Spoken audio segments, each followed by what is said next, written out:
तो मैं तो भैया कम से कम 10 मुसलमानों पर SC/ST की झूठी धाराएं लगवाकर उन्हें जेल भिजवा। भैया हम सब शपथ लेते हैं इस देश को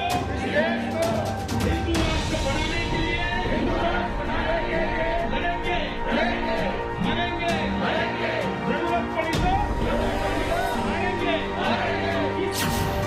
ये सिर्फ और सिर्फ अपने गुफे में बैठ करके कह तो सकते हैं, लेकिन किसी मर्द मोमिन से मुकाबला करके दिखाएं। मैं मैदान में आने की बात उस वक्त हो सकता है आप तक बात पहुंची होगी, रमजान में वो हमारा जज्बा था, हमने आवाज लगाई थी, लेकिन आज इतना यकीन हो गया 6 महीने के अंदर इन जालिम कुत्तों को फिर पुकार कर कहता हूं, इन उलमा की कोई जरूरत नहीं, इन मशाइख की कोई जरूरत नहीं, ये सब अपने मिंबर पर बैठे रहेंगे। आ जाओ हमारे घरों के 8 साल के बच्चे से मुकाबला करके दिखाओ। मोहम्मद अरबी के नाम पर मर मिटने वाला, हमारी माओं की गोद में दूध पीने वाला बच्चा या थोड़े अक्ल और शऊर रखने वाला बच्चा भी इन पाखंडियों से मुकाबला करने के लिए काफी है। इसलिए कि जिस दिन तुम आने की तैयारी की बात करते हो, हम उलमा की बात नहीं करते। 6 साल के बच्चे को हम उतार करके दिखाएंगे और वो मोहम्मद अरबी के नाम पर आग ही नहीं दुनिया के हर खतरे को मोलने इनके तैयार होगा। इसलिए कि हमारी अक्लों में सिर्फ और हमारे जिस्म में सिर्फ दूध नहीं डाला गया है, बल्कि हमारी माँ ने हमें ईमान भी पिलाया है, हमारे बापों ने हमारे लिए मोहम्मद अरबी का इश्क भी पिलाया है। आप इस बात से खौफ नहीं करना, ये दुनिया जिस तरह चीखती है चीखने दो। मेरा आखिरी सांस तक ये चैलेंज रहेगा, इन जालिम कुत्तों को कभी मैदान में आने की नौबत नहीं आ सकेगी, कोई नहीं आ सकेगा। जो नाजायज औलाद है वो क्या मुकाबला कर सकेगी, जो अपने घर वालों के सामने मुंह नहीं दिखा सकता, जो अपने घर बार के अंदर नहीं रह सकता, वो क्या मोहम्मद अरबी के गुलामों से मुकाबले की बात करता है। आज मैं आपको कहता हूं, फख्र की बात है मेरे अजीज, इस मजमे को देखो, बंगाल की इस सरजमीन पर मैं बड़ी दूर से आया हुआ हूं, बड़ी दूर से आया हूं। उस पाखंडी को देखो जो गुफे में बैठकर भोंकता था, आज इतनी डर है, इतना डर है, इतना खौफ है कि मंदिर में अगर 8 साल का बच्चा भी आया है तो उसे बम लगने लगता है। हाँ, ये बम लगता है। आपने अखबारों में देखा होगा, न्यूज में देखा होगा, आज सबको जमा कर करके इंटरव्यू दे रहा है। 8 साल का मुसलमान बच्चा अंदर आ गया, मुसलमान बच्चा आ गया। अरे 8 साल के बच्चे से तुम्हें डर लग रहा है? 8 साल के बच्चे, यही तो हम बताना चाहते थे कि इश्क मुस्तफा होती क्या चीज, मोहब्बत मुस्तफा। इनका जीना हराम हो चुका, रात भर की नींद खराब है, हर रात ये डर के मारे इसी फिक्र में है और बार बार भोगते भी रहते हैं। हमारी गर्दनों पर मुसलमानों ने इतना इनाम रखा है, उतना इनाम रखता है, झूठ बोलता है, तेरी एक कुपूटी कोड़ी की भी कीमत नहीं। किसने इनाम रखा? किसने इनाम रखा? जो इनाम रखता है मैं उसको भी जाहिल कहूंगा। हाँ, इन जालिमों की गर्दनों की कोई कीमत होती है? कोई कीमत होती है? अरे मियाँ, कोई कचरा पैसे देकर क्या खरीदेगा?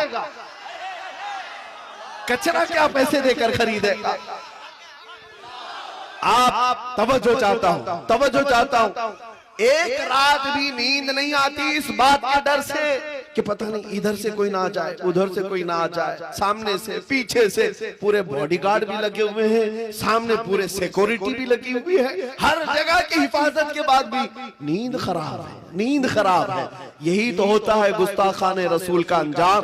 दुनिया में तुम्हारा चैन और सुकून गारत है, लेकिन आओ, मैं अपने फख्र के लिए नहीं, तहदीस नेमत के लिए कहता हूँ, मोहम्मद अरबी का एक अदना गुलाम है, तन्हा चलता हूँ, लेकिन जिस जगह जाए तू डर के मारे दीवार से बाहर नहीं आ सकता, लेकिन मेरे लिए मजमे में कदम रखने की जगह नहीं होती। अल्लाह तबारक व तआला ने लाखों दिलों को हमारी तरफ माइल किया है, लाखों दिलों को, और मेरा ये विजदान कहता है, मेरा ये यकीन कहता है, मुकाबला बहुत दूर की बात। मैं इस जालिम वसीम कुत्ते को भी कहता हूं, आजा तू एक ऐलान कर दे, तू एक ऐलान कर दे।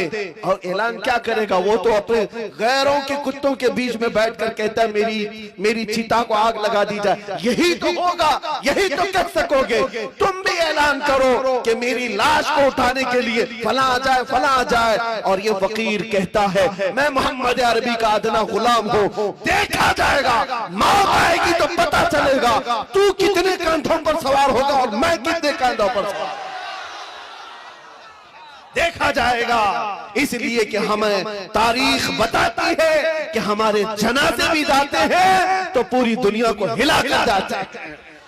हाँ, पूरी दुनिया को हिला कर जाते हैं। ये आशिकाने मुस्तफा की बात कर रहा हूं। अल्लाह उनके कदमों का सदका हमें अता करे।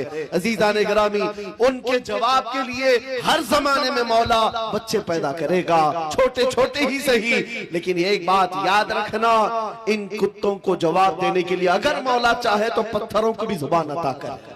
हाँ, अगर वो जवाब देना चाहे रब ताला तो चिड़ियों और कौवों से भी जवाब दे दे, चींटियों और मच्छरों से भी जवाब दे दे। अब सुनो मेरे अजीजों, मैं बात करता हूं मेरे मुस्तफा करीम सल्लल्लाहु ताला अलैहि वसल्लम की इज्जत की।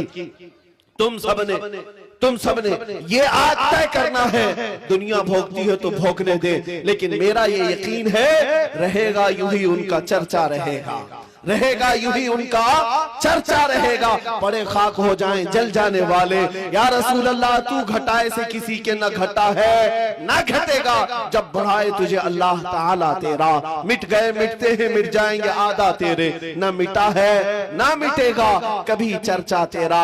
और इन जालिमों को बता दो, तुम जितना दबाने की कोशिश करोगे हम फिर फख्र से कहेंगे खाक हो जाएं अदू जलकर, मगर हम तो रजा दम में जब तक दम है जिक्र उनका सुनाते जाएंगे।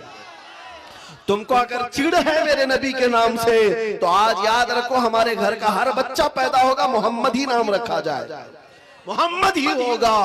इसलिए कि हमारा ये तौर तरीका रहा है, हमने अपने बच्चों के नाम अगरचे पुकारने के लिए कुछ भी रखे हो लेकिन साथ में मोहम्मद जरूर रखते हैं। इसलिए कि आज भी हमारे घरों से निस्बते रसूल गायब नहीं हुई है। तुम किताब मोहम्मद नाम से लिख करके दुनिया को बताना चाहते हो कि उनके अखलाक पर ऐब था, नाउजुबिल्लाहि मिन ज़ालिक। आओ मैं मोहम्मद अरबी के खालिक की बात बताऊं जिसने उन्हें पैदा किया है। वो खल्लाक़े कायनात खुद किताब मुकद्दस में अपने नबी को क्या क्या अल्फाज से पुकारा है, इन जालिमों को पता नहीं है। वो अल्लाह है जिसने अपने नबी को पुकार करके कहा है ऐ रसूल तुम मोहम्मद भी हो, अहमद भी हो, हामिद भी हो, महमूद भी हो, तुम ही कासिम हो, आकिब हो, फातिह हो, हाशिर हो, खातिम हो, सिराज हो, रशीद हो, मुनीर हो, नजीर हो, बशीर हो। ऐ मोहम्मद तुम ही ताहा हो, यासीन हो, मुजम्मिल हो, मुदस्सिर हो, नासिर हो, मंसूर हो, कायम हो, आदिल हो, शहीद हो। ऐ मोहम्मद तुम ही मुस्तफा हो, मुज्तबा हो, मुर्तदा हो, मुर्तजा हो, मुख्तार हो, मोमिन हो। ऐ मोहम्मद तुम ही अबतही हो, तुम ही मदनी हो, अरबी हो, करशी हो, हिजाजी हो, तराजी हो, मुदरी हो, उम्मी हो। ऐ मोहम्मद तुम ही यतीम हो।